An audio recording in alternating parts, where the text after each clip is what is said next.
Voilà, là aujourd'hui on est sur une présentation de l'outil et ben, j'ai envie de dire On va y aller. allons-y là, je Sachant trépide. que le SEO, vraiment, c'est un gros travail et on ne pourra pas, alors là, c'est pour les équipes aussi avec qui je travaille, faire du support sur le SEO. C'est-à-dire que c'est trop personnalisé.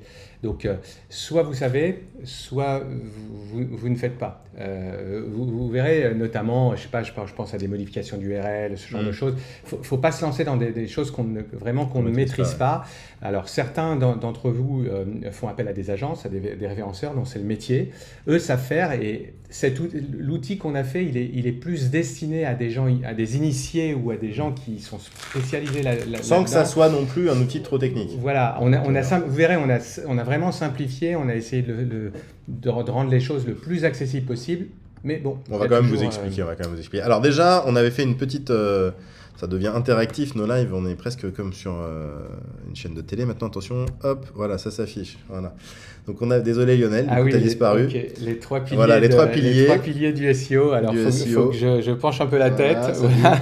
Ok, je suis toujours là. Donc les trois piliers du SEO. Je crois que je peux le mettre de l'autre Alors côté. on en parle régulièrement. C'est le pilier technique, le pilier contenu et le pilier popularité. Donc là, on va surtout aborder l'aspect technique, sachant que les trois fonctionnent ensemble. Mais le pilier technique est extrêmement important parce que c'est lui qui finalement va rendre vos pages, va faire en sorte que vos pages soient interprétées le plus rapidement, le plus simplement possible par les robots de Google. Donc on va aider finalement avec cet outil à structurer les pages et à mettre en avant justement, faire ressortir le contenu encore plus facilement quand on passera en étape 2. Alors, on y va ? Alors, on y va. Ce fameux pilier technique. Pour y aller, je vais enlever ça, voilà. Et on y va. Voilà. Donc là, on retrouve notre site. Donc, pour vous mettre un peu de contexte, on est reparti sur le site Passion Miel. Donc, il est ici. Je vais fermer les autres trucs qui servent à rien. Voilà.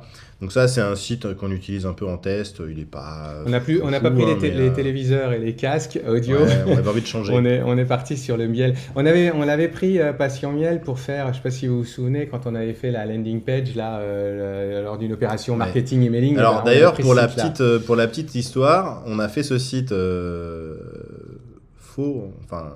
Voilà, fictif, voilà, cherchez le mot, pour un live, et il se trouve qu'on est positionné alors on est loin, on est en position 70 à peu près, en page 7 de Google sur vente de miel artisanal.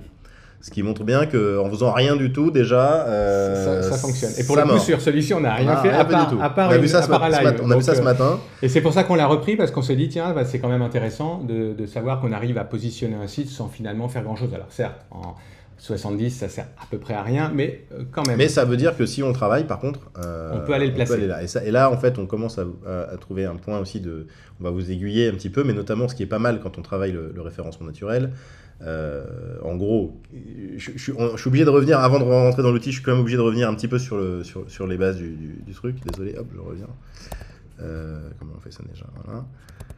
Et en fait, ce qu'on voulait vous dire avant, c'est que le référencement naturel, donc c'est le SEO, c'est la même chose, c'est trouver les bonnes adéquations entre les mots-clés qui vont être tapés par les gens sur Google et votre site. L'idée, c'est qu'évidemment, vous n'allez pas sortir sur tous les mots-clés de la Terre.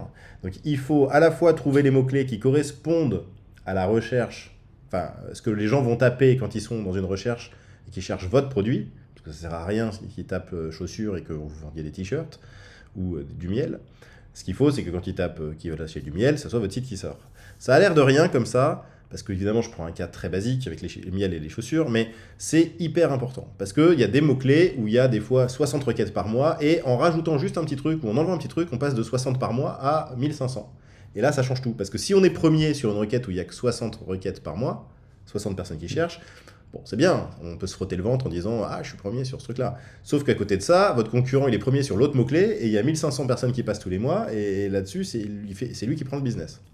Donc, cette notion de mots-clés, enfin de mots-clés de recherche en fait, elle est Très importante. C'est la base du truc, puisqu'en fait c'est à partir de ça que vous allez construire vos pages, faire votre SEO, mettre ces mots-clés là, trouver les mots-clés un peu en rapport pour que Google comprenne tout ça, et que du coup derrière vous soyez le mieux placé possible sur ces requêtes là. Et c'est vraiment la base, C'est la base du truc. La base du Voilà. SEO. C'est-à-dire qu'il faut toujours, avant de se lancer, se dire sur quel mot-clé je veux me placer. Voilà. Mon site, j'apporte quoi comme le bon critère, c'est à la fois l'intention de l'internaute quand il fait ce mot-clé-là. Alors ça, il n'y a pas vraiment d'outils qui vous le donnent. Hein. C'est vous qui connaissez un peu votre marché aussi. Et par contre, là, il y a des outils qui vont vous donner le nombre de recherches qui sont faites sur la liste de mots-clés que vous avez imaginé, les mots-clés qui sont pas très loin de ces autres mots-clés-là, et ça peut vous permettre de vous donner des idées aussi, en disant « Ah tiens, j'avais pas pensé à ça », et en fait, finalement, les gens tapent ça. Donc ça, c'est le volume de recherche. Donc ça vous donne, si vous voulez, un peu le marché, quoi, là où les gens sont en train de chercher sur Google. Et le deuxième axe, c'est aussi de dire, finalement, quand on cherche des mots-clés, d'aller voir les concurrents, et de se dire, ils sortent sur quoi ? Où est-ce qu'ils font leur trafic ? Sur quels mots-clés il y a des gens qui arrivent sur leur site ? Parce que ça peut vous donner aussi des pistes en se disant, tiens, ça, il est bien placé, c'est un sujet qui intéresse les gens, je vais aller aussi me mettre là-dessus.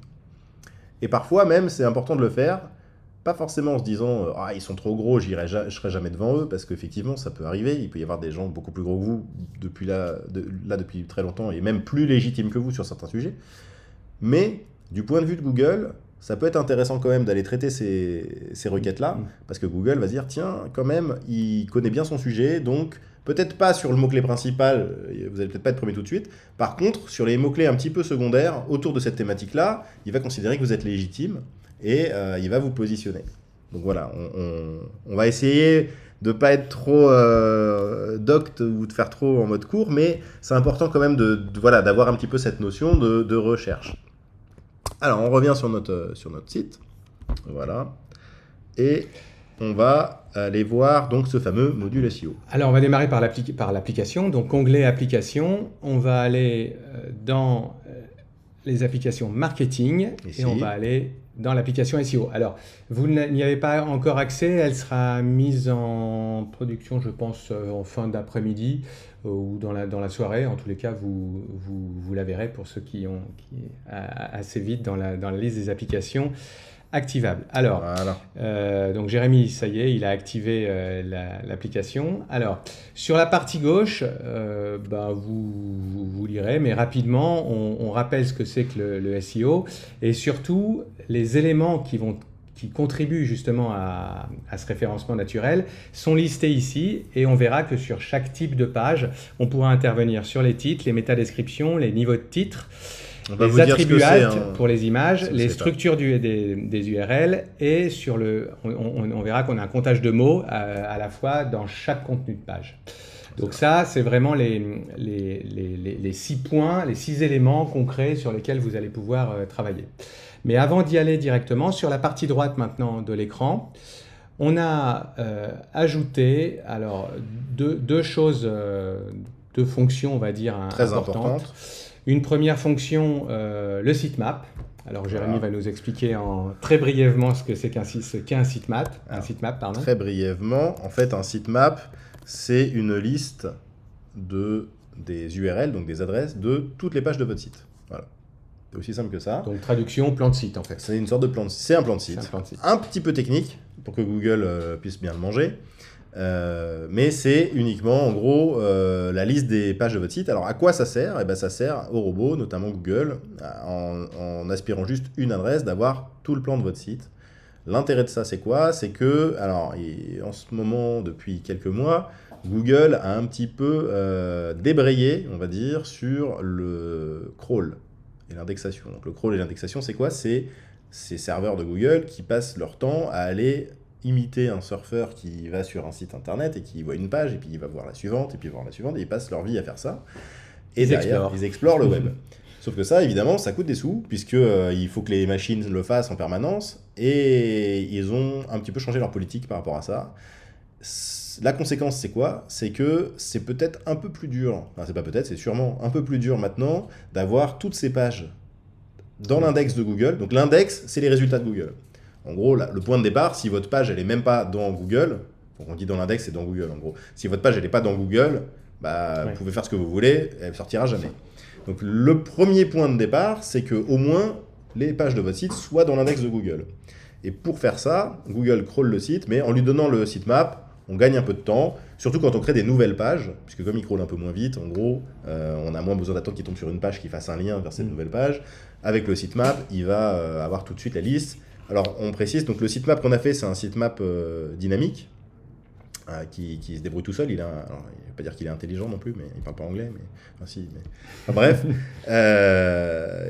toutes les 24 heures, il est mis à jour avec les nouvelles URL. Donc si vous rajoutez des pages, l'avantage c'est que dès le lendemain, vous allez les retrouver dans le sitemap, surtout Google qui va les retrouver dans le sitemap, et ça va permettre au moins qu'il ait connaissance de cette adresse. Ça ne veut pas dire que la page va se retrouver en 24 heures dans Google, mais au moins, il aura connaissance de cette info. On perd moins de temps. C'est le premier avantage de l'app, c'est que ça... C'est automatique. C'est automatique, c'est-à-dire que vous n'avez pas besoin de travailler votre SEO, il est travaillé automatiquement, tout simplement grâce à l'outil, puisque le sitemap va générer automatiquement et être mis à jour. Concrètement, je vais vous montrer à quoi ça ressemble. Là, j'ai pris mon site personnel. Quand tu fais ça. Alors, par rapport à avant, on était dans une position où on ne générait volontairement pas de sitemap et on avait favorisé une exploration naturelle qui fonctionnait très bien. Parce qu'on avait un maillage interne qui était bien fait, et donc cette optimisation, les structures précédentes, et d'ailleurs on le constate aujourd'hui avec des sites qui sont parfaitement indexés dans Google. Comme le disait Jérémy, ça a évolué depuis, on va dire, 1 an maintenant. L'algorithme, la manière dont Google travaille, c'est un peu différent. Et on en a un petit peu profité et se dire, pourquoi pas, surtout pour les gros sites, les sites qui bougent beaucoup. Une génération de sitemap, ça semble... Alors, c'est pas magique non plus. C'est pas parce que vous avez le sitemap et vous allez le donner à Google qu'il va indexer. Mais... C'est un avantage certain depuis quelques temps de pouvoir le présenter. À quoi ça ressemble? C'est un fichier comme ça qui est accessible donc avec l'URL. Il est automatiquement mis avec l'URL, donc le nom du domaine /sitemap.xml, qui est on va dire l'URL type un peu classique.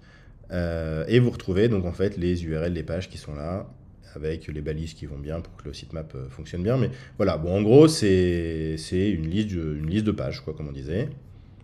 Et c'est accessible, du coup, automatiquement par Google. Et c'est doublement accessible. Ça nous fait le lien avec le deuxième point pour le SEO, qui est le robot.txt. Alors, le robot.txt, qu'est-ce que c'est? Si vous ne savez pas, vous ne touchez pas. C'est ce qu'il faut retenir. C'est important, il le dit en rigolant, mais si vous ne savez pas... Si vous ne savez pas ce que c'est... vous savez ce que c'est. Si vous ne savez pas ce que vous faites, ne le faites pas. Vous ne le faites pas. Il est déjà préprogrammé. Et on lui dit là, très clairement d'ailleurs, on permet au moteur de recherche d'aller explorer l'ensemble des URL. En gros, là, ce qu'on dit, c'est ça, c'est que tous les moteurs de recherche ont le droit de crawler toutes les pages de votre site. Puisqu'a priori... vous n'avez rien à cacher sur votre site puisque vous voulez vendre vos produits. Et en deuxième, on lui dit également l'adresse du sitemap, puisque justement, on a créé un sitemap juste au-dessus. Et comme ça, le robot.txt, c'est vraiment un fichier qui est crawlé, qui est récupéré par les moteurs de recherche en premier, quand il arrive sur un site, parce que c'est là où il y a les directives, où on est censé lui dire, là, tu as le droit d'aller, là, tu n'as pas le droit d'aller. Voilà, bon. Alors, vraiment, on ne va pas rentrer dans le détail technique, parce que... Si certains ont des agences ou des référenceurs qui veulent faire des exclusions, etc., pourquoi pas? Mais si vous commencez à toucher et que ça fonctionne et si jamais un soir vous vous sentez un petit peu l'envie de tester des choses mais qu'après vous regrettez, on vous a fait un bouton réinitialiser là-haut. Comme ça, même si vous faites n'importe quoi, vous pouvez revenir à la version de base. En gros, pourquoi on insiste sur le fait qu'il faut faire très attention? Parce que si vous faites un peu la mauvaise commande, Google va supprimer votre site. Voilà. C'est aussi simple que ça. Donc, a priori, c'est pas ce que vous avez envie. Donc, voilà. Mais sur des utilisateurs très avancés, sur des agences qui veulent faire des choses précises, ça peut avoir une utilité. Pourquoi pas? Ça a une utilité, mais voilà. Et enfin, surtout, ça nous permet de lui pousser le sitemap, ce qui est quand même très intéressant, puisqu'on a vu qu'il était mis à jour tout le temps. Donc, voilà. Et troisième petit bloc sur la droite. Tiens, tu vas pouvoir t'y connecter d'ailleurs. En fait, on a c'est pour ceux qui feraient appel justement à des agences ou à un petit webmaster, un référenceur, peu importe. Même un grand. Même un grand, ouais, voilà. Et qui voudraient se faire aider, mais qui n'ont pas forcément envie de montrer tout leur espace de gestion, Et oui, notamment les clients, clients. les commandes, le chiffre d'affaires, etc. Donc, vous avez la possibilité de créer un utilisateur SEO. Donc, c'est le gérant, hein, puisque lui seul aura accès dans son espace de gestion à cette administration. Donc là, il ajoute l'email de la personne qui est concernée. La personne va recevoir un mail, va pouvoir donc créer son mot de passe et accéder tout simplement à un espace un peu restreint, on va dire, à une présentation. Alors, je ne sais pas si tu t'es connecté là. Ah, il fallait que je me connecte pendant Ouais, que tu parles. oui. D'accord. C'est juste pour montrer que c'est un espace de gestion classique, mais l'accès est limité à un certain nombre de fonctions. Alors, il y a quand même beaucoup de choses, mais on a caché tout ce qui était commande et client. Attends, j'arrive. Voilà, on a caché tout ce qui était commande et client, et on a également caché un certain nombre d'applications. Par exemple, tout ce qui est gestion des modes et tarifs de livraison, vous voyez, des applications où si on les modifie, ça peut être gênant après pour l'utilisation du site. Voilà, donc là, je suis revenu, donc là, j'ai mis ma casquette de consultant SEO. Voilà. Et SEO, Lionel, qui est le client, m'a donné mes accès alors, pour que je puisse aller sur son site eProShopping pour faire le SEO. Donc là, je me connecte avec le mail spécial, enfin mon mail, on va dire.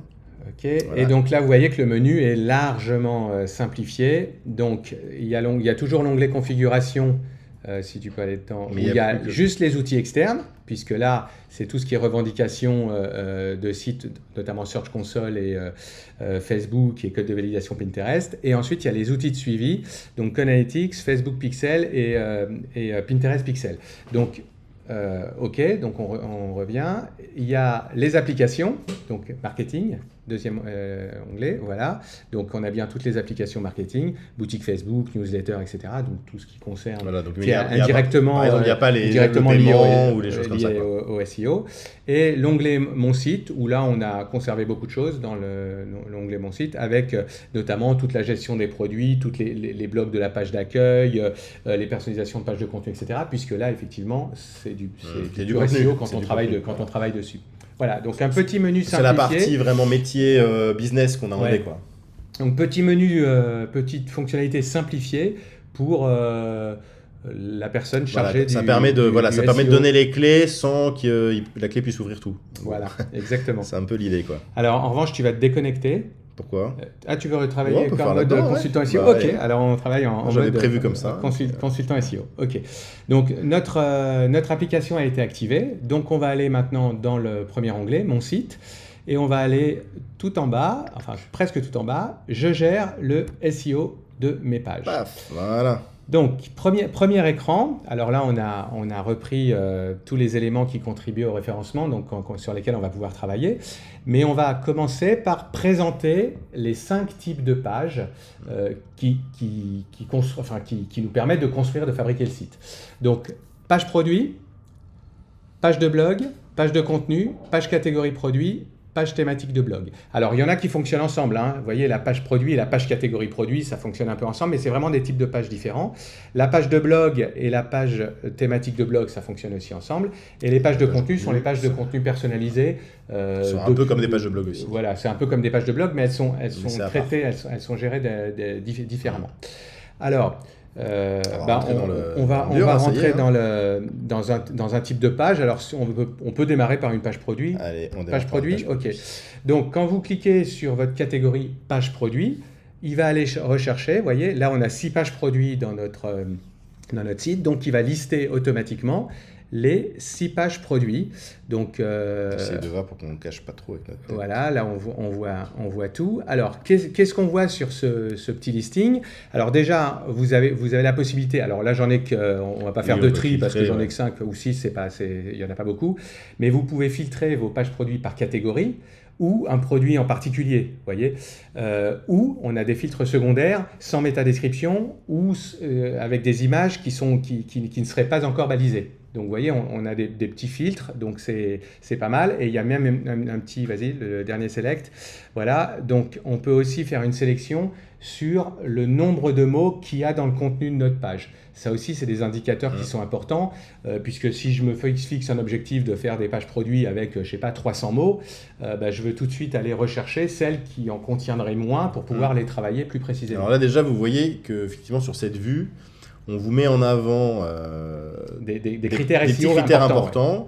Donc en rouge ici, c'est quand il n'y a pas de métadescription. Bon, on va revenir sur les concepts et les notions voilà, mais donc, quand c'est vert rouge, c'est qu'il n'y en a pas. Ici, c'est le nombre de mots dans la page. 9, c'est pas beaucoup. On va vous donner des petits critères, mais en gros, en dessous de 300 mots, c'est peu. Voilà, on va dire ça comme ça. Même si 300 mots pour un produit, c'est pas toujours évident, mais il faut quand même garder ça en tête. Et ça, les images, donc qu'est-ce que c'est? C'est le nombre d'images qui sont présentes dans la page. Alors en l'occurrence, c'est le nombre d'images produits, puisqu'on est sur des pages produits. Et le 0 devant, c'est le nombre d'images qui ont des balises, qui sont balisées, avec les fameuses balises alt sur les images. Parce que vous allez pouvoir mettre des alt sur toutes les images de votre site, partout, dans tous les sens. Vous allez voir, ça va être sympa.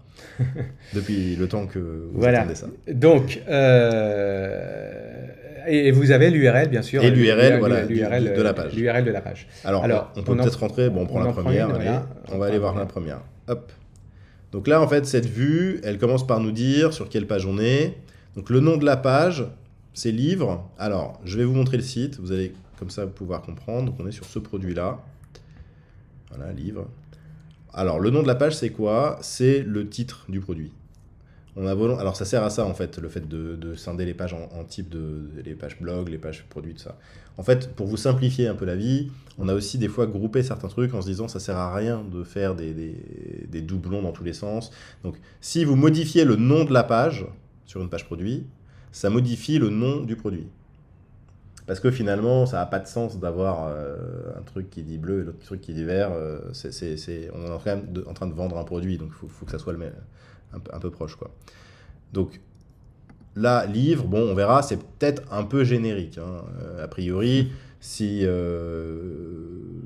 tape juste livre dans Google, j'ai peu de chances de sortir. Et puis là, en plus, ça peut encore une fois, plusieurs choses. Enfin, bon, le SEO, il faut bien garder en tête que c'est d'abord des mots, et des mots qui doivent décrire à Google qui voit rien. Donc livre tout seul, c'est pas assez précis. Il faudrait peut-être mettre le nom du titre, le nom du livre, dire que quand même c'est un livre, mais par exemple que ça s'appelle Les Merveilles du Miel. Donc on pourrait dire livre Les Merveilles du Miel. Donc on va.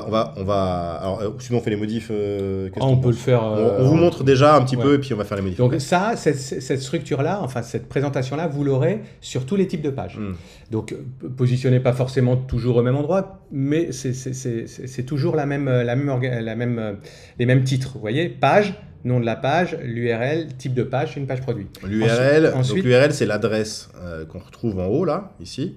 Donc ça c'est un truc qui est très important, puisque c'est la clé qui permet à Google de savoir comment on accède à votre page web. Donc l'URL, ici, vous avez la possibilité de la modifier. Attention, vous n'amusez pas à les modifier sans cesse. Normalement, on ne modifie pas une URL. Mais là, il peut y avoir quand même des cas où vous avez une page sur un produit, vous vous êtes trompé dans le titre du produit, ça reprend le titre du produit en fait. Donc si vous vous êtes trompé, vous avez fait une faute ou vous avez... vous pouvez le modifier. Alors il y a ça, il y en a beaucoup aussi qui modifient des titres et qui me disent souvent, je comprends pas, j'ai modifié le titre, mais l'URL, elle n'a pas bougé. Ce qu'il faut bien se dire, c'est qu'une fois que l'URL elle est indexée, c'est pas terrible d'aller la bricoler. Une fois qu'elle est en axe de Google, c'est très bien. Donc ça sert. Et votre titre, votre URL peut être différente du titre. Ça n'a pas tellement de conséquences. Maintenant, il y a des moments où vous pouvez. Alors je leur dis oui, mais comme on pouvait pas les modifier sans ce module, vous pouvez supprimer le produit et en recréer un à côté qui sera peut-être indexé. Mais c'est toujours dommage. Juste parce qu'il y a une faute d'orthographe ou il y a quelque chose. Bon. En gros, c'est à utiliser au début.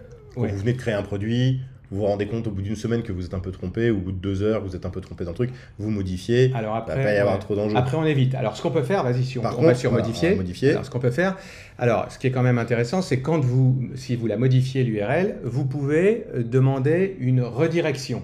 Donc, redirection, ça veut dire, on dit simplement à Google que l'ancienne URL, on l'a stockée et elle redirige sur la nouvelle. Alors ça, c'est très bien, hein, c'est très bien Ah à oui, utiliser, c'est mieux de le mais faire. à utiliser également à bon escient et avec Oui, parcimonie. Ça, il faut c'est, éviter de le faire sur tous vos produits tout le voilà, temps, dans tous les sens, parce qu'à la fin, Google, il risque aussi de se prendre les pieds dans le tapis. si j'ai un site de 300 pages redirigé sur 300 autres pages, c'est pas que une je bonne m'amuse à idée le non faire tous plus. les 2 mois. Ouais. C'est pas une bonne idée non plus. Je pense que vous allez du mal à trouver une stabilité et à consolider vos positions dans l'index. Donc vraiment, attention à ça. Là aussi, renseignez-vous avant de vous lancer dans ah oui, je redirige, machin et tout. Non, renseignez-vous, documentez-vous là-dessus. Vous allez voir que ça se fait pas comme ça en disant ah bah je clique, ouais, de toute façon ça redirige donc tout va bien.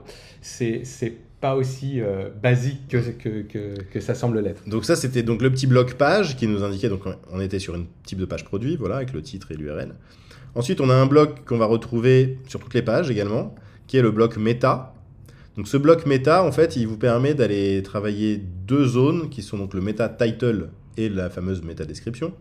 Alors, qu'est-ce que c'est que ces 2 zones? C'est des zones qui sont très importantes, puisque c'est ce que vous allez retrouver dans l'aperçu de résultats dans Google. Donc là, on vous a mis une simulation d'aperçu. Même si vous n'avez pas de métadescription, Google en fabrique une. Et j'ai envie de dire, même si vous avez une métadescription, Google peut aussi vous en fabriquer une autre.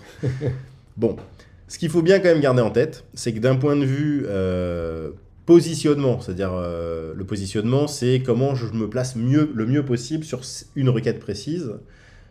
La partie meta title est importante. Et j'ai même envie de dire, elle est très importante. Alors aujourd'hui, sur les sites, donc c'est quand il n'y a pas le module SEO, qu'est-ce qu'on fait? On va rechercher, là je suis sur une page produit, Voilà. on va rechercher le titre du produit, Le titre du produit, donc là il s'appelait livre, c'était celui-là. pipe, la barre verticale, et on reprend le nom du site. Donc vous voyez, je ne sais pas si vous voyez bien, c'est repris là-haut dans l'onglet, ici, là, donc c'est ça le title. Le title, c'est une information qui est, en fait, les méta description et title, c'est des informations en plus, qui ne sont pas visibles dans la page, mais qui vont être affichées par exemple sur l'onglet du navigateur et que Google va reprendre dans ses résultats. Alors il s'amuse aussi un peu à les changer, mais en tout cas c'est un point par contre qu'il faut avoir en tête, c'est que ce que vous allez mettre là, c'est très important pour le positionnement. Les mots très importants de votre produit, faut les mettre là. Il ne faut pas bourrer de mots n'importe comment. D'ailleurs vous avez vu, on vous a mis une petite barre. Alors cette petite barre, elle est... Alors celle-ci, alors j'insiste bien, les métatags sont faites automatiquement sur toutes les pages. Même si vous ne faites rien, là, elles sont déjà faites. Ça reprend le titre de votre produit et ensuite le nom de votre site. Sauf que parfois, ça peut être intéressant d'aller la faire un peu plus perso pour rajouter un peu des mots-clés connexes. Les agences les travaillent, hein, les titres de page. Donc si vous avez affaire l'intérêt, c'est à un que référenceur, ils vont travailler là-dessus. vous pouvez vous permettre de mettre un petit peu plus de mots que sur le titre du produit, parce que le titre du produit, il va être retrouvé partout dans le site. Donc typiquement, si vous voulez mettre miel pas cher, qui peut être intéressant à placer, même peut-être sur la requête miel pas cher, il y a beaucoup de monde, j'en sais pas. Mais vous n'avez pas envie d'appeler votre produit miel pas cher. Par contre, vous pouvez le mettre quelque part là-dedans que c'est miel pas cher. Bon, faut quand même pas faire n'importe quoi. L'idée, c'est pas de bourrer des mots-clés. Il faut que ça soit compréhensible, parce que c'est ce qui va être utilisé par Google. Donc ça, la partie meta title, très important sur les mots que vous utilisez, ça va vous aider à vous positionner. On la change là? Allez, on y va. On va la changer. On parle, alors maintenant, on y va. Donc on avait dit, le titre c'était... on reprend le titre du livre et l'éditeur. Voilà. Hop. Voilà, alors on enlève un peu l'éditeur. Alors, vous voyez qu'il y a la petite jauge en bas là, qui permet, quand c'est vert, tout va bien. Alors vous donne, en fait c'est par rapport à la longueur du titre, ça vous donne une estimation, sachant que évidemment là on a fait un aperçu Google, mais qu'en fonction de Google Mobile, la taille de l'écran, tout ça c'est à peu près estimatif, mais c'est pour vous donner un ordre d'idée. Si votre title il fait juste ça, c'est pas assez grand, et si il est 4 fois plus grand, c'est beaucoup trop, parce que ça va pas s'afficher. L'aperçu Google, c'est un aperçu des résultats, donc vous voyez que ça bouge instantanément à chaque fois qu'on rajoute des mots. L'idéal étant, quand vous êtes dans une zone verte, vous voyez, le titre se voit bien, il n'est pas trop long, ça se lit bien, ça percute, il y a l'URL au-dessus, ok, parfait.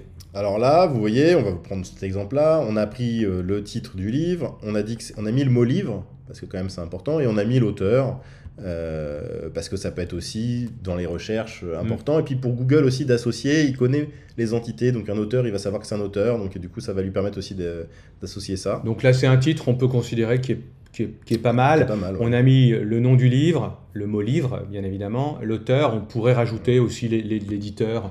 Alors là-dessus, on pourrait rajouter l'éditeur comme etc. ça. Alors, voilà. vous voyez, là, on passerait en orange. Mais c'est pas très grave. Quoi, un caractère ou deux caractères près, c'est pas très gênant. Grave. Surtout qu'en plus, c'est pas au nombre de caractères, c'est au pixel qui compte. Donc évidemment, je vais prendre un exemple, Lionel va me dire personne ne fait ça. Mais si vous mettez que des W majuscules, ça fait beaucoup moins de caractères que des I minuscules à la suite, parce que vous pouvez mettre beaucoup plus de I minuscules. Je lui ai redit, mais personne ne fait ça. Voilà. Personne ne fait ça, mais des fois, il y a plus de lettres majuscules. On pourrait imaginer qu'on... Voilà. Ok, ensuite la métadescription. La métadescription. Alors, la métadescription, c'est un petit texte. Ouais, alors aujourd'hui, c'est important. Je fais toujours la correspondance par rapport à ce qu'on a aujourd'hui. La métadescription est accessible aujourd'hui uniquement sur les pages d'accueil, les homes des sites, parce qu'en fait, c'est là où elle est finalement, on va dire, le plus importante. Les titres produits sont généralement bien faits et Google, encore une fois, quand vous ne lui mettez pas de métadescription, il va se débrouiller pour la trouver.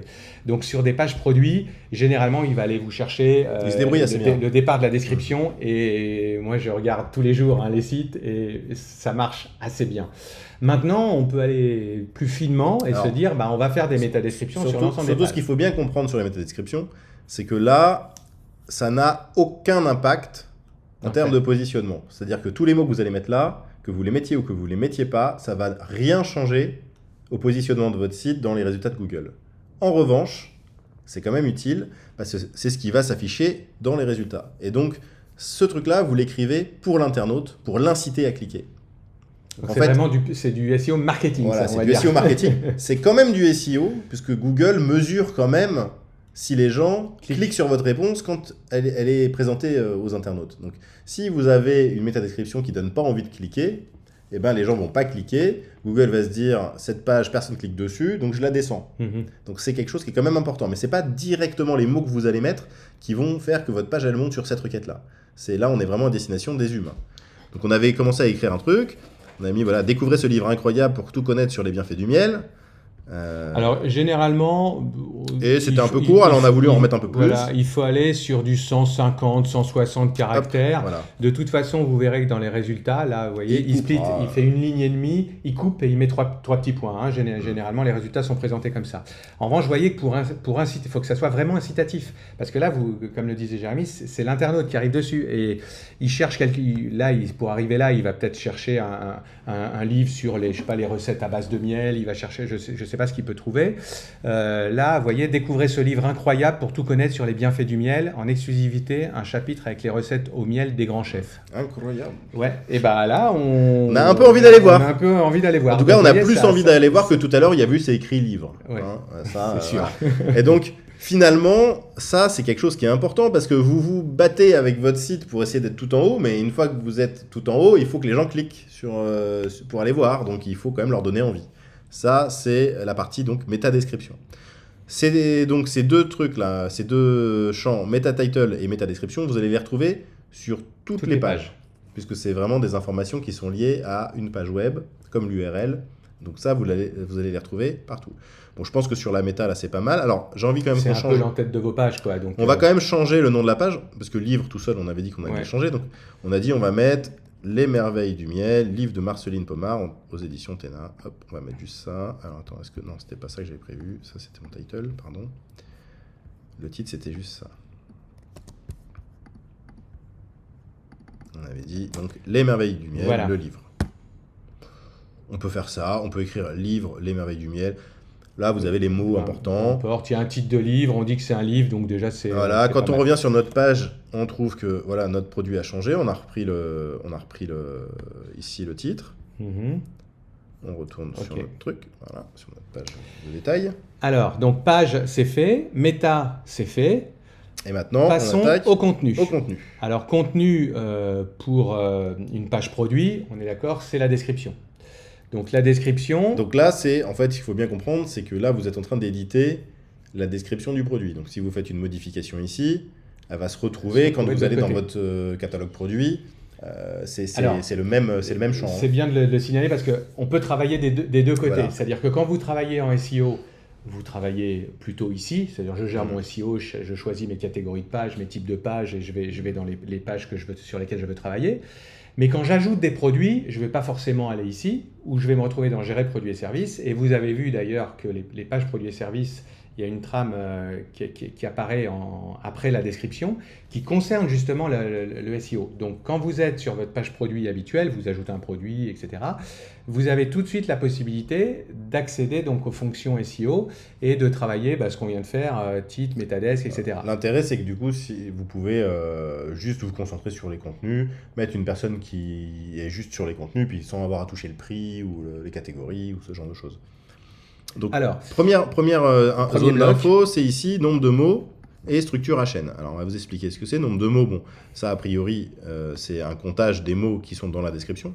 Alors, si vous utilisez des petits outils qui vous comptent les mots d'une page, il y en a, des outils internet où vous pouvez mettre votre URL de page et puis ça vous analyse un petit peu le contenu. Souvent, ils font un comptage de mots. Alors, la différence, c'est que là, on est sur un comptage de mots vraiment utile. On est sur les mots de la description. On ne va pas commencer à compter les mots du menu, les mots du footer, parce que finalement, ça, Google, il s'en fout un peu. Il sait très bien qu'un footer, même s'il y a des mots dedans, c'est pas important. Enfin, c'est pas important en termes de contenu pour le produit. Et puis, les mots du menu, les mots du header, tout ça, il s'en fout complètement. Donc là, on est vraiment sur les mots importants, les mots chauds, la partie zone que Google va vraiment auditer pour faire le contenu de cette page. Et il sait très bien, on va dire, dissocier les parties d'un site. Il sait ce qui est important et ce qui n'est pas important. Comptage de mots, donc 9, c'est pas assez. C'est pas beaucoup. C'est pas beaucoup. Voilà. Et ensuite, vous aurez ce qu'on appelle les structures à chaîne, les balises à chaîne. C'est tout simplement la hiérarchisation de ce contenu. Voilà. Alors ça, on peut faire un petit. On peut le structurer, ce contenu, mais c'est comme quand vous donnez un sommaire. Grand 1, petit 1, petit 2, petit 2, petit A, petit B, etc. Donc vous allez hiérarchiser votre contenu et donner plus ou moins d'importance à des chapitres, sous-chapitres, sous-sous-chapitres. Voilà. Donc on va prendre en fait, c'est les headings en anglais, donc c'est les titres, les en-têtes. C'est une balise technique. Dans le code, là vous allez juste avoir cliqué sur un bouton, mais ça va mettre la bonne balise. Ce qu'il faut retenir rapidement, c'est que H1, c'est celle qui est tout en haut, c'est le titre, c'est la plus importante de votre page. En termes de SEO, ce que vous mettez là-dedans, c'est le plus important. Et il n'y en a qu'une. Voilà. C'est facile à se retenir. Sur la page, il n'y en a qu'une, c'est dans la page. Bon, ça ne marche pas pour les autres. Donc, on ne commence pas à mettre plusieurs H1 dans une même page. Ça, c'est une grosse erreur. Une grosse erreur. OK. Balise H1, une. Il n'y en a qu'une, et donc j'insiste beaucoup, s'il y a un truc et un seul à bien travailler, et si vous n'avez qu'un seul truc à faire et que vous n'avez pas le temps de faire le reste, soignez les H1 et les titles de page. Voilà. Avec ça, normalement, si vous êtes sur des requêtes pas trop dures, ça devrait déjà bien se passer. Alors, pour la petite histoire, vous le savez déjà, mais je vous le redis, sur les sites actuels qui n'ont pas le module SEO, ça, c'est déjà un H1. C'est déjà, donc, le titre de votre produit est balisé avec une balise, donc H1, pour dire, en fait, ça permet de donner à Google, de lui donner des outils pour mieux interpréter votre page, pour mieux la comprendre. Donc, cette balise H1, elle est mise, mais c'est la seule. Il n'y a qu'une balise H1 qui est mise sur les petits produits. Et donc l'idée, c'est que en fait, ça vous donne une structure de contenu et les informations qui sont dans les balises HN, donc H1, H2, H3, pas obligé d'aller jusqu'à plus 50 000. Hein. Généralement, ça donc c'est en cascade, vous allez voir. Voilà. En général, on s'arrête à H3. Ça alors après, sur une page produit, H3, je pense c'est un peu un maximum. En revanche, sur des pages de contenu, on pourrait imaginer... c'est les titres des chapitres, c'est tout. Ce qu'il faut se dire, c'est que Google, on va dire qu'il a analysé comment les humains lisaient des contenus, et il s'est rendu compte que on lit pas tout le texte dans l'ordre du début jusqu'à la fin. En fait, ce qu'on fait quand on arrive sur une page, c'est qu'on regarde le titre de la page. Ensuite, on descend un peu rapidement, et quand il y a un gros titre de chaque chapitre, on regarde, on arrive en bas, ça, ils ont fait pas mal d'études là-dessus, et ensuite, on remonte, et on commence à regarder ce qui nous intéresse. Et avant, on regarde même les mots en gras, et un mot en gras, on regarde un petit peu avant. Mais donc, les zones qui sont dans les titres, ce qu'il faut retenir, c'est que dans une première lecture, un humain va lire que ça. Et donc, Google va prendre en compte ces titres-là de manière très importante pour les mots-clés de la page. Donc, ça veut dire quoi ? Ça veut dire que c'est quelque chose qu'il faut vraiment soigner. Le contenu, il faut bien sûr le soigner, mais alors les titres, c'est très important. Et donc, surtout, il faut des titres qui aient... de la consistance, quoi. Il ne faut pas juste que ça soit un titre un peu neutre ou des mots qui ne sont pas des mots très importants pour En fait, il faut toujours avoir... Si c'est juste écrit caractéristiques, par exemple, c'est pas... Il faut toujours avoir en tête qu'on répond même quand on fait des balises à chaîne, quand on hiérarchise, qu'on répond à aux attentes des internautes. Quand ils arrivent sur un produit, il y a des éléments clés qu'ils veulent voir, donc c'est pour ça qu'il faut les faire ressortir, et ça va encore plus les intéresser. Donc, caractéristiques, alors c'est vrai que caractéristiques... Là, regarde, on va en faire un là. On va en faire un là. Je prends le début, hop, on a préparé un petit texte. Faut vraiment... L'idée, c'est d'être pertinent par rapport à leurs attentes. Là, on a préparé un petit truc, hop. Donc on a mis ça. Comment le miel est-il fabriqué? Donc ça va être un titre. Donc on va mettre ça en H2. Donc pour faire ça, on sélectionne donc alors juste pour ce que je vous conseille de faire, c'est préparer votre contenu dans un éditeur de texte très simple. Même pas de mise en page. Pas de mise en page, rien, mise en forme, vraiment genre texte, edit, un truc comme ça, vraiment basique. Et vous mettez tout dans le navigateur, enfin dans l'éditeur, et ensuite vous sélectionnez et vous mettez le H2. Parce que sinon vous allez vous embrouiller, le H2 il est où, ça m'a pris l'autre truc, ça me l'a sélectionné. Enfin, donc on est parti là-dessus. Donc ça on va dire, on va mettre ça en H2. Hop. Donc là par défaut il me l'a mis très gros. On peut changer la... Ah ben non, là je peux pas changer ma taille de... Ah oui, alors parce que je suis pas logué dans le bon truc. Non. Ah, bon bah c'est pas grave, on va faire ça après. Donc il me l'a mis là, on ira changer les hauteurs un peu plus loin. Ensuite, on a prévu donc les astuces pour bien choisir son miel. Bon, on n'a pas fait un énorme travail de mots-clés, tout ça avant, mais... Vous voyez que l'entête est en train de bouger, votre structure à chaîne, là-haut, elle est en train de bouger. H1, livre. H2, comment le miel est-il fabriqué. H2, les astuces pour bien choisir son miel. Voilà, ensuite on a fait... pourquoi c'est où qu'on a où là? Ah oui, dans les recettes au miel, ça fait beaucoup ce qu'on a fait là. Hop, bon allez, on y va. On avait mis pourquoi certains miels sont solides. Bon d'accord, je suis pas sûr que ouais, non, mais c'est l'histoire 2. C'était l'histoire de mettre un H3, voilà, ça cadence un peu, voilà, ça hiérarchise. Là j'ai remis un peu de contenu. Et donc l'idée, par exemple, les astuces, on pourrait mettre ici en H3. Ouais, voilà, tac, H3. Hop. Et puis on va remettre les recettes au miel en H2. Voilà. Alors vous voyez votre structure là, elle est totalement hiérarchisée. H1, H2, H2, H3, H2. Ça, c'est finalement une vue qui est très intéressante parce que ça vous permet de voir comment Google va un peu comprendre votre contenu au départ. Et c'est très important. C'est très très important les H1, H2, H3. Alors, on va enregistrer la page. Voilà. On va aller voir notre page. Hop, elle est là. Donc là, les titres sont un peu gros, donc on repassera tout à l'heure pour modifier. On peut changer la typo, hein. Même si c'est un H2 ou un H1 ou un H3, on peut changer la typo. Ça reste des H2 ou des H3. Donc en fait, là, ce qu'on a fait, c'est qu'on a rajouté des mots, on a mis les titres de manière un peu en avant pour Google avec les H2 et les H3. Là, déjà, vous avez fait un bon travail. Maintenant, on n'est pas rentré dans ce qu'on écrivait comme mots. Évidemment, la difficulté, c'est pas de cliquer sur H2 et H3. La difficulté, c'est d'écrire le contenu et de trouver les bons mots-clés. Trouver les bons mots-clés. On est parti, en fait, quand on a fait cet exemple-là, tout à l'heure, on s'est dit, finalement, est-ce que vaut mieux viser comme requête livre, miel? Bon, peut-être qu'il y a des gens qui tapent livre, miel, on pourrait regarder. Et après, on s'est dit, finalement, peut-être que c'est plus intéressant d'aller se poser de se positionner sur les questions que les gens vont se poser, et où il y aurait une réponse dans le livre. En se disant, bah tiens, pourquoi certains miels sont solides et d'autres liquides? Ça peut être quelque chose, si quelqu'un se pose la question, absolument. Et il va tomber du coup sur cette page, et il va voir qu'il y a un livre, et il va se dire, ah bah attends, il a l'air bien ce bouquin. Donc bon, voilà, mais il faut toujours se mettre un peu à la place de l'internaute en disant, qu'est-ce qu'il va chercher, à quel moment, qu'est-ce qu'il va taper comme recherche, et ça va être bien qu'il voit mon résultat. J'aurais beaucoup plus de chances de me positionner sur ce type de requête où je réponds à une question et je la développe, plutôt que d'essayer de me positionner sur livre miel où là c'est hyper générique et vous allez vous retrouver avec et puis surtout probablement beaucoup de monde. Pas beaucoup de monde, et puis peu de gens tapent ça. Qui va taper ça? Livre miel, miel peut-être livre sur le miel. Bon, et encore. Alors, là aussi, il y a des outils qui existent pour connaître les volumes de recherche sur tel ou tel mot. Mais encore une fois, la force... Alors, ça, là, on le fait sur une page produit. Mais ça, c'est typiquement ce qu'on pourrait faire sur une page de blog. Oui. En fait, on a séparé les pages en types de pages aussi pour vous aider à les travailler. Parce qu'on travaille pas... En fait, quand on travaille sur des pages produits, on va pas travailler de la même façon que quand on fait du blog ou de la page personnalisée de contenu. C'est surtout... Mais globalement, vous allez retrouver les mêmes mécanismes.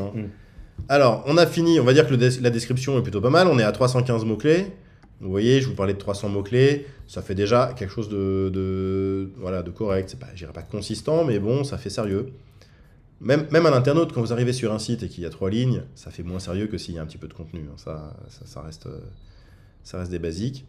Et maintenant, on arrive donc à la dernière étape de cette page SEO pour les pages produits. On va baliser les photos. Les photos, les balises images. alt, et on vous a même mis en plus la balise title. Alors, parce que je sais que beaucoup connaissent la balise alt et peu connaissent la balise title.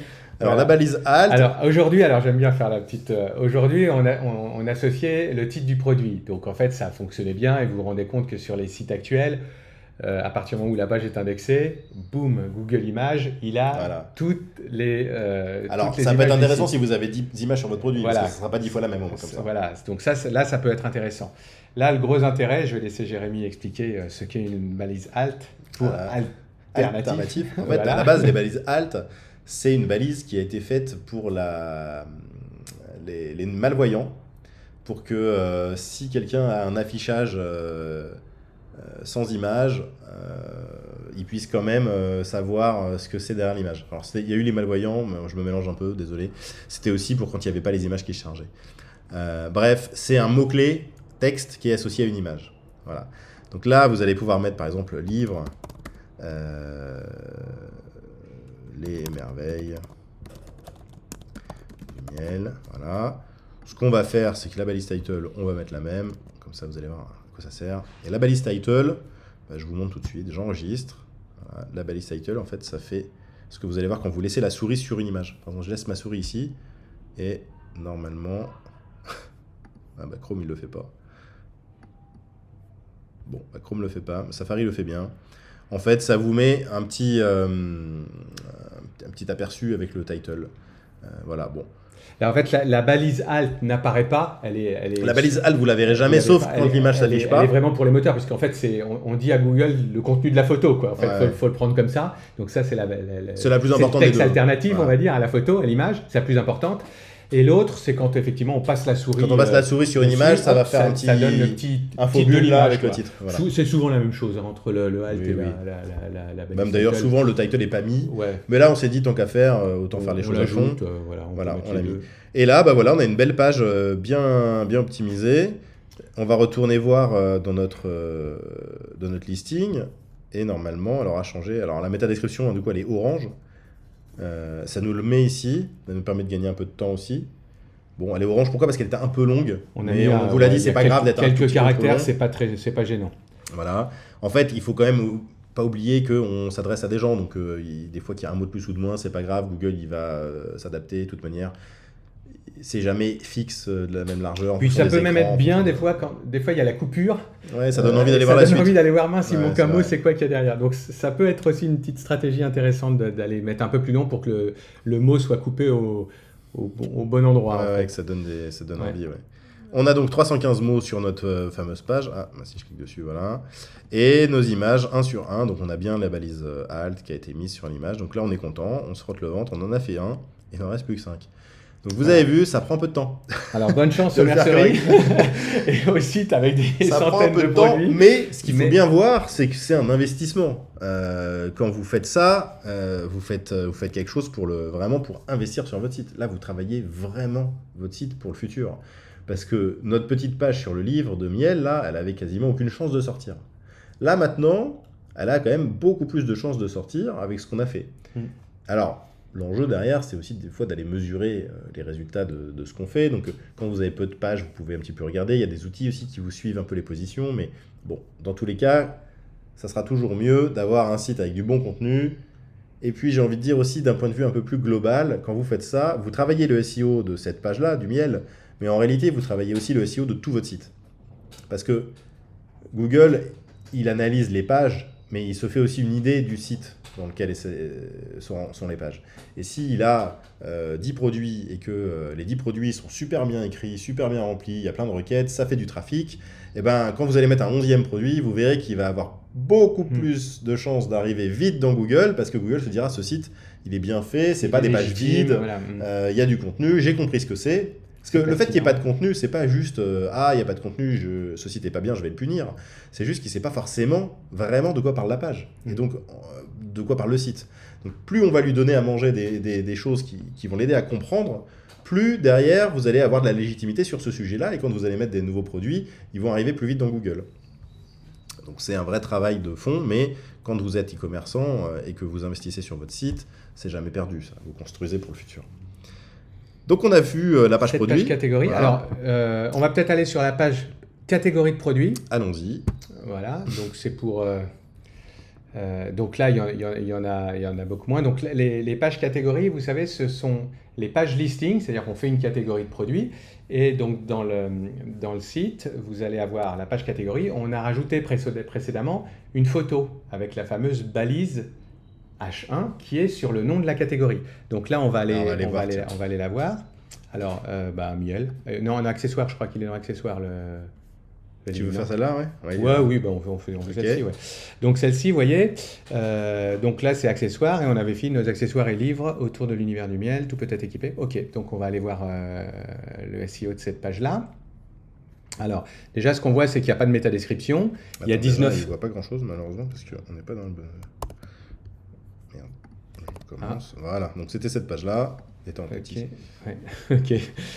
Et donc, vas-y, rentre dans la accessoire miel. Voilà, c'est cette page-là. Il y a 19 mots, donc vous voyez, il n'y a pas beaucoup de mots dans la page. Donc on retrouve un peu nos parties. C'est la même chose. Alors, ce qui est important sur ces pages catégories, c'est qu'elles n'ont pas besoin d'avoir des contenus infinis. Ce qui est vraiment, puisqu'en fait, elles vont être riches en contenu par le fait d'avoir de nombreux produits dans cette page. Donc déjà, on s'est rendu compte qu'en fait, Google indexait très facilement ces pages parce qu'effectivement, mais vous prenez même des très gros sites, vous prenez un site comme Amazon par exemple, vous allez voir que dans les résultats, souvent je cite cet exemple-là, vous n'arrivez pas sur le produit, mais sur une page de listing produit, où il y en a plusieurs. Forcément, il y a beaucoup plus de contenu, donc ça ne peut pas sembler... Et ce qui est aussi un peu logique, parce que Google, il essaye toujours d'avoir un petit peu l'intention de l'internaute, et on pourrait se dire que finalement, quand vous tapez le nom d'un produit de manière un peu générique, si vous tapez par exemple raquette de tennis,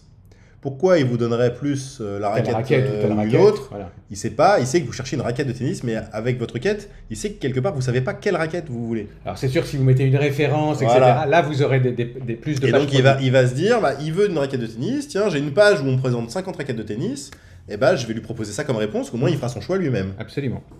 Donc, alors, ces pages, on avait quand même envie de les muscler. Donc, temps 1, on a ajouté, vous savez, cette fameuse image.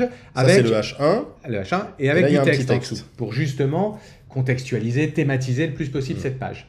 Maintenant, avec le module SEO, cette page, vous allez pouvoir l'enrichir davantage. Alors, avec les mêmes outils, enfin le même outil que précédemment. Ça, on ne revient pas, c'est toujours la même chose. On a l'URL, on peut modifier pareil. Donc voilà, ne vous amusez pas trop à les changer quand même. Surtout une fois qu'elles sont bien dans l'index. Ensuite, partie méta. Donc là, vous n'aviez que le meta title pour l'instant qui était présent. Là, vous allez pouvoir éventuellement le modifier si vous le souhaitez, mais surtout travailler la méta description de la page. Voilà, encore une fois pour donner envie. Et ensuite, la balise alt sur l'image qui se retrouve donc ici. Ça permet de mettre des petits alt partout. Et enfin, la partie contenu qui est... Cette fois-ci, le contenu a été splitté en deux. Parce que là, en fait, on a le nombre de mots, 19 qu'on a vu tout à l'heure, avec toujours les mêmes structures, enfin la hiérarchisation du contenu avec les balises à chaîne. Et donc ça vient juste en dessous de l'image. Le listing, avec tous les produits. Et en dessous du listing, deuxième bloc, donc on le précise, vous voyez, texte affiché en dessous du listing produit. C'est-à-dire que pour donner... En fait, si on avait tout mis dans un même bloc, les produits, ils n'arrivent jamais. Oui, imaginez, vous mettez 1000 mots et vous vous retrouvez avec des produits. Et ce que veut quand même l'internaute voir, c'est les produits. Mais pour que la page ait quand même un contenu fort, on commence par un contenu peut-être plus léger, 3, 4, 5 lignes, les produits, et ensuite, boum, on tartine, comme on dit, avec du contenu précis, efficace. Ça permet de à la fois donner du contenu à Google, des mots-clés qu'il va bien comprendre pour contextualiser, sans perdre l'internaute qui, lui, finalement, veut voir les produits. Alors, on va pas vous remontrer là les H2, les H3, on l'a vu, donc c'est toujours pareil. Simplement juste une petite précision, on n'en a pas parlé tout à l'heure parce qu'on était sur une page produit, alors ça marche aussi sur les pages produits, mais là j'en profite aussi parce que sur les pages catégories comme ça, c'est très important, ça peut être très important. Vous avez ici la possibilité de faire des liens en ajoutant donc des URL, texte, voilà, ça c'est pour faire un lien. En fait, ça peut être pas mal quand vous êtes dans un texte de lier d'autres catégories avec du contenu. Par exemple, vous pouvez très bien dire que là, vous êtes dans la page accessoires et que ça permet d'avoir tout ce qui est autour du miel, les cuillères, les machins. Mais que si vous voulez acheter du miel, c'est possible aussi. Et là, sur acheter du miel, vous renvoyez sur la page catégorie miel, par exemple. Voilà. En faisant un lien, donc l'URL, ça serait ça. Ici, vous allez là, vous faites ajouter un lien, vous mettez l'URL. Je vais vous en faire un vite fait. Hop, on va faire ça. Je vous montre comme ça, vous savez. Vous pouvez aussi acheter du miel. Nos bons miel bio pas cher. Bon, là, j'y vais un peu comme un bourrin, mais voilà. Ouais. Donc, on va mettre... Alors là, il en achètera qu'un, parce que comme il y a des S nulle part, voilà, miel, et pas cher aussi. Bio, il n'y a pas, non. Bio, pas d'S, voilà, allez, on y va. Ça va, comme ça, il a l'impression qu'il sert à quelque chose. Hop, c'est parti, je mets mon URL. Tac. Le texte affiché, donc on l'a sélectionné, c'est bon. Le titre, pareil, c'est le lien. Quand si vous êtes sur le lien, vous avez le titre qui s'affiche. Okay, bon, c'est bon. Voilà, fenêtre active, nouvelle fenêtre, laissez fenêtre active, puisqu'on reste dans le site. Fenêtre ouverte, c'est quand on ouvre un autre site, un autre onglet. En général, on l'utilise quand on va vers un autre site. Quand on reste dans le même site. Quand on sort de son site. Quand on est dans son propre site. Voilà. Voilà, bon, alors, c'est sûr qu'il faudrait mettre un peu plus de contenu, hein, ça c'est un peu juste. Hein. Mais je vous montre quand même vite fait. On enregistre. Et là, quand on va retourner sur notre page accessoires, on a donc notre texte, ça n'a pas bougé, les produits, et en dessous, on se retrouve avec du texte. Il faudra mettre un peu plus de titres et mettre en forme, et là, du coup, vous avez un lien dans le contenu, avec des mots autour. J'insiste là-dessus, parce que c'est quand même, en termes de SEO, très important. Et puis, vous êtes sur un lien interne, donc vous pouvez vous permettre de travailler les encres de manière un peu plus agressive. Les encres des liens, c'est les mots qui contiennent le lien, les mots cliquables. Là, c'est bon, miel, bio, pas cher. En lien interne, on peut y aller. Google aime bien d'ailleurs, ça lui permet de bien comprendre le site. Et donc quand on arrive là, hop, ça va lui dire que cette page-là, on y arrive en tapant bon, mail, bio, pas cher. Ici, c'est des requêtes qu'on a isolées comme étant importantes pour nous. Ben voilà, on les travaille un petit peu. Et ça permet de mailler le site et de faire du lien et de faire que Google, justement, comprenne bien. Alors, c'est important. Alors, sur tout ce qui est produit, catégorie, on a un maillage interne qui est vraiment bien aujourd'hui, qui est efficace. En revanche, sur tout ce qui est blog, par exemple, où là, vous l'ajoutez, bah là, il est inexistant puisque c'est vous qui le créez, ce contenu-là. Donc là, suivez bien les conseils de Jérémy, maillez en interne. C'est-à-dire que quand vous arrivez sur une page de blog, eh ben, le lecteur, comme le robot, l'humain ou le robot, ne doit pas s'arrêter. Il doit rebondir vers une autre page de blog. Donc, et ça permet de mailler tout de suite. Alors, il ne faut pas faire des liens partout, dans tous les sens, dans un sens, dans un autre, etc. Mais il faut être sûr de pouvoir atteindre, à partir du moment où on lit une page, de pouvoir en atteindre une autre et en atteindre une autre, etc. Et donc, ça c'est bien. Et toujours, comme le disait Jérémy, soignez vos encres de liens, parce qu'en fait, ça a du sens. De mettre, je ne sais plus ce que tu as mis, bon miel bio pas cher. Il y a peut-être un peu, là il est un petit peu trop. Il est un peu suroptimisé là, mais on va dire. Juste miel bio, ça suffit déjà, même bio pas cher. Bon. Voilà, mais l'idée c'est d'avoir toujours du contenu pertinent, faut trouver de l'efficacité à ce qu'on fait. Okay. Voilà, bon, vous avez vu, on va pas revenir à chaque fois, donc les méta, c'est toujours pareil, les alt, et donc le contenu, toujours l'outil H2, H3, donc là on n'en a pas mis beaucoup, mais si on mettait ici, je sais pas moi, on avait mis quoi, des accessoires, miel, mais pas que. Là, faut qu'en fait il y ait une petite logique. Voilà, et que j'enregistre, du coup, je me retrouve avec ma page, et là j'ai bien mon H2 qui ressort ici. Il manque un S. Bon, bref, vous avez compris. Là, en fait, ça globalise le contenu. Hein. Le avant et le après, ils sont mélangés. Et vous retrouvez bien votre arborescence. Je vous montre sur mon écran, mais vous voyez pas mon doigt. Donc, ici, vous voyez ici, ça globalise tout. Et Quentin qui se marre de l'autre côté. Et il est long ce live, il faut tenir la cadence. On va revenir maintenant sur les différents types de pages. Donc là, alors, vas-y, reviens sur... type de page, j'optimise, je gère le SEO. Donc on a vu page produit, on a vu page catégorie de produit. Alors tout ce qui est page de blog et thématique de blog, c'est, vous savez, les produits, catégorie produit à l'intérieur, blog c'est thématique, article texte, donc article de contenu à l'intérieur. Donc c'est le même principe, on va pas le refaire. Si on l'ouvre, vas-y, ouvre une page de blog, par exemple, ouvre une page de blog, vous allez voir qu'on est exactement sur le même système. J'avais fait une petite page de blog un peu nulle tout à l'heure. Voilà. Elle est pas dingue. Donc on retrouve la page, les métas, si tu peux. Alors là, ouais, les métas. Tu peux descendre un petit peu, le contenu qui est balisé de la même façon. Si ce n'est que là, par rapport à la page produit ou à la page de catégorie de produit, vous avez l'outil de construction de page qui est là, le builder de page qui est là. Vous savez, comme sur la page d'accueil ou les pages de contenu, vous construisez vos blocs. Alors, ce qui est intéressant quand même, c'est que finalement, ça apporte aussi, on a voulu vraiment ça comme un petit plus par rapport au builder de page, c'est que souvent dans le builder de page, on n'avait pas de vision un peu globale du contenu, on était obligé d'aller voir en permanence de la structure. Ouais. Et finalement, les titres des blocs, alors le premier bloc, c'est le H1, et après on va se retrouver avec d'autres titres de blocs qui peuvent être repris. Donc si on a un deuxième titre, ici il va devenir un H2, tous les titres de blocs vont être des H2, et à l'intérieur du coup vous allez pouvoir remettre soit des H2, soit des H3. L'intérêt qu'on a, c'est qu'en fait, quand on arrive là, on voit tout de suite la construction de notre page, sans voir tous les blocs. Et quand on est dans un bloc, on passe en gras les HN associés. Donc là, on voit qu'on est celui-là, il n'y a que celui-là, c'est le titre. Quand on est dans celui-là, il n'y a rien. On avait un bout de texte là, mais il n'y a pas de H1, il n'y a rien qui est en gras. Celui-là, en fait, il prend ce H2-là, c'est le titre du bloc. Et puis, on a le 1, 2, on a 3 H3 qui se trouvent ici. Et ces 3 H3, on les retrouve ici. Voilà. Donc, c'est complètement interactif le truc. C'est assez amusant. Et puis, ça permet de travailler plus efficacement, en fait. Et puis, ça vous fait un comptage de mots global de tous les blocs. Donc, c'est pareil, ça vous donne une idée. Ça, encore une fois, le builder de page, jouer un peu avec. Des fois, au début, on se dit « Ah, mais je ne suis pas trop sûr de… » Voilà, mais c'est quand même un outil qui est vraiment sympa. Et en plus, maintenant, vous pouvez mettre des balises alt et title sur vos images quand vous avez le module SEO.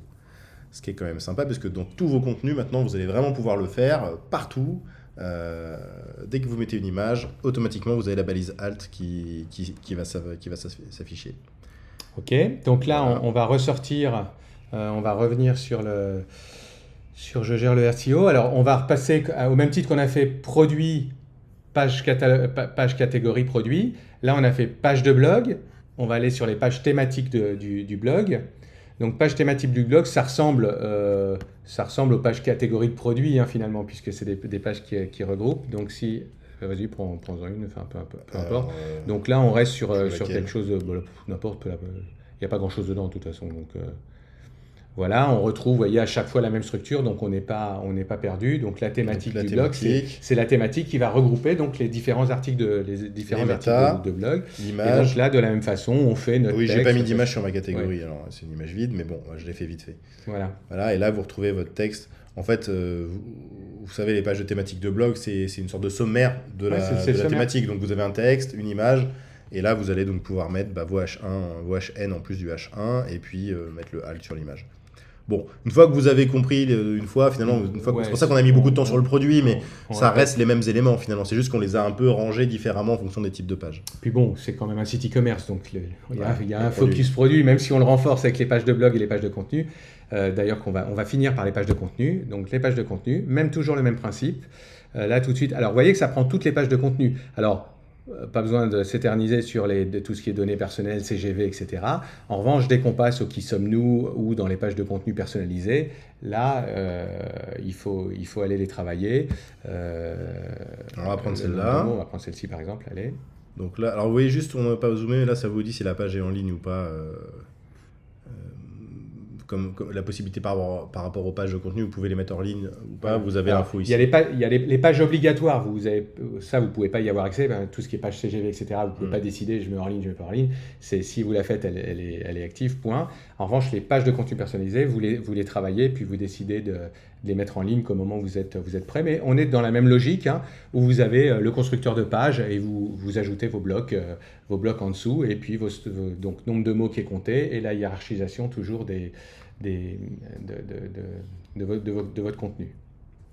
Voilà, je crois qu'on a fait Voilà, le tour, hein. je crois qu'on a fait à peu près le tour du module SEO. Donc pour résumer, hein, l'application, dès qu'on l'active, sitemap, très important, Mm. qui arrive immédiatement, robot.txt accessoirement, possibilité de donner la main à une personne avec un menu restreint, un menu simplifié. Voilà. On passe sur le menu donc, pour faire son SEO. 5 catégories de pages, page produit, catégorie de produit, page de blog, page thématique de blog et page de contenu personnalisé. Donc on a les 5. On peut travailler, alors j'ai pas expliqué, avec Jérémy on n'a pas expliqué à chaque fois les filtres, mais à chaque fois que vous êtes sur un type de page, vous pouvez les filtrer. Là, on en a que 5 ou 6, donc on manipule directement. Maintenant, quand vous avez 300, 400, 500 produits, c'est toujours bien de pouvoir filtrer sur les catégories, c'est celle-ci qu'on va travailler aujourd'hui, etc. Donc on s'organise de cette façon-là et on travaille toujours de la même façon avec donc les structures de compte. Alors, je vais me remettre dans le. Vas-y, Lequel tu veux. n'importe laquelle. Page produit. Ouais, si tu veux, tu m'en ouvres c'est du temps n'importe dessus. laquelle. Donc, on travaille toujours de la même façon. Alors, laisse-moi dans le mid, voilà. La page avec le nom, l'URL, donc ça c'est vraiment important. Ensuite, on passe à l'entête, on va dire, c'est ce qui est la page, donc le meta title, la metadesk, avec toujours le petit aperçu de Google pour se rendre compte. Et on descend dans le contenu, comptage des mots et hiérarchisation du Avec contenu. les titres. Donc voilà, avec les titres. Et enfin, ensuite, les images, le meilleur où pour la là, on met les meilleurs pour la fin, les balises alt, faut bien qu'ils servent, hein. Ah, n'est-ce pas? Les balises alt et éventuellement les titres sur les balises title aussi sur les images.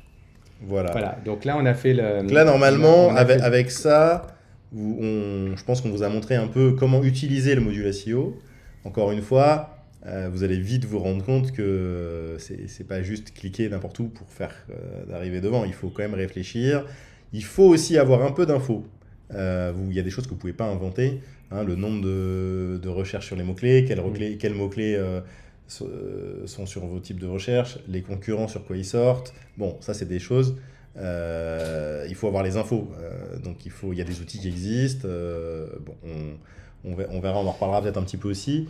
Alors, Il y a différentes stratégies aussi à adopter. C'est-à-dire que la bonne stratégie, c'est pas forcément de se dire j'ai 500 produits, allez hop, lundi 8h, je m'y mets et je commence par le 1, je fais le 2, je fais le 3, parce que clairement, à moins d'avoir une force mentale, d'éviter toute concurrence, ça va être dur. Il faut peut-être partir de ce qui marche déjà. En fait, souvent à SEO, la meilleure stratégie, c'est de voir sur quoi Google vous aime bien et de renforcer. Parce que finalement, s'il vous aime déjà, si c'est un produit qui vous sort déjà et que vous êtes en position 10-12, c'est beaucoup plus simple de passer de 10-12 à 3 que de nulle part à 5-6 des fois. Donc, En fait, l'idée, c'est vraiment d'aller... Alors, c'est toujours pareil, il faut partir de ce qu'on a, mais il faut se fixer un objectif de où on veut aller. Enfin, il faut se poser des vraies questions un peu stratégiques par rapport à son site. Je fais quoi, je propose quoi et à qui. Donc, c'est vraiment ça qui est important. Et c'est comme une petite étude de marché, en fait, finalement. Vous voulez être visible.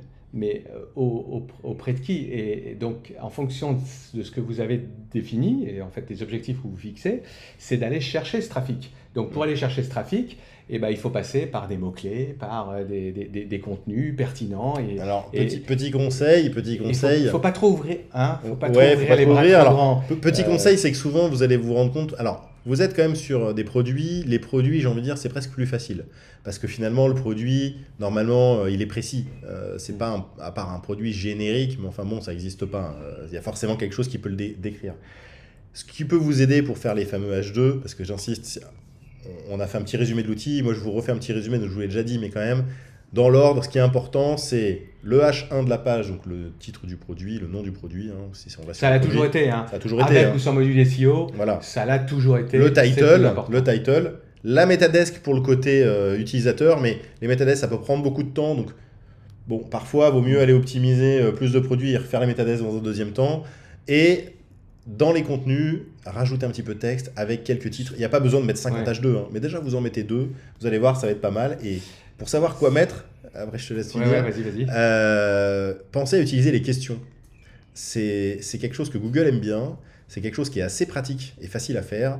Et si vous êtes sur un produit, je sais pas, moi je vais prendre, tiens, j'ai des lunettes dans la main, et plutôt que d'avoir des lunettes, vous mettez le nom de la marque, vous mettez tout ça, et après, dans la descriptif produit, vous pouvez y aller un petit peu sur les questions, combien de fois, ou genre, les lunettes machin sont-elles solides, les lunettes machin existent depuis quand, enfin voilà, vous pouvez mettre des petites questions, parce que finalement, c'est assez dynamique à lire.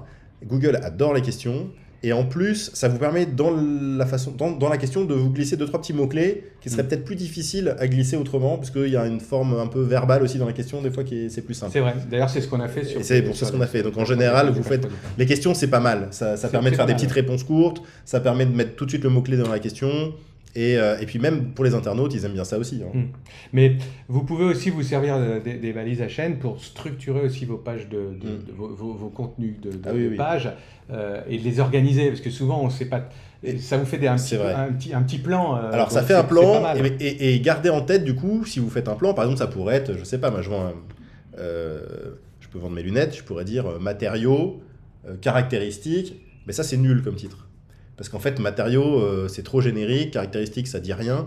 Alors que si je dis caractéristiques des lunettes, je sais même pas ce que c'est comme marque, avec la marque, c'est mieux. Bien. Parce que du coup, Google, il va comprendre que du coup, on parle de ces lunettes-là, puis là, on dit les caractéristiques. Matériaux des lunettes Intel, ou quels sont les matériaux ou en quels matériaux sont faites ces lunettes. Voilà, ça vous permet de structurer, mais gardez toujours en tête que ces titres-là sont très importants et il ne faut pas qu'ils soient vagues, il ne faut pas qu'ils soient génériques, il faut qu'ils soient précis pour le produit. Voilà, mais c'est du boulot et c'est même un métier d'ailleurs. Donc, voilà. Mais vous allez voir, c'est sympa parce que en fait, ça fonctionne. Et quand vous commencez à faire ça sur un produit, l'idéal c'est de prendre un produit où vous êtes, je sais pas moi, en position 25, vous le travaillez un petit peu comme ça, vous allez attendre un mois, des fois même juste une semaine, et vous verrez, ça se trouve, vous allez passer direct en position 10. Et là, vous vous dites, ah ouais, c'est pas mal. Vous faites une petite page de contenu sur ce produit-là, vous rajoutez un lien vers le produit, et puis là, vous allez passer en position 5. Et puis derrière, vous faites un lien en plus sur le produit et vous êtes en position 1. Donc vous voyez qu'on a abordé ces piliers techniques et contenu, parce qu'en fait, les deux vont bien ensemble. Et il restera toujours... pardon ?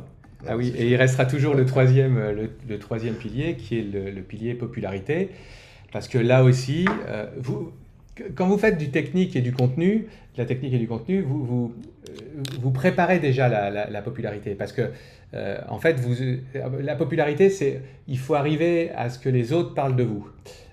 Et plus on va parler de vous, et mieux ce sera. Mais plus votre site va apporter de réponses, et plus vous allez donner aux autres l'envie d'aller venir vous voir, venir sur votre site, et peut-être vous faire des liens. Donc c'est intéressant, et vous voyez que tout ça se tient complètement.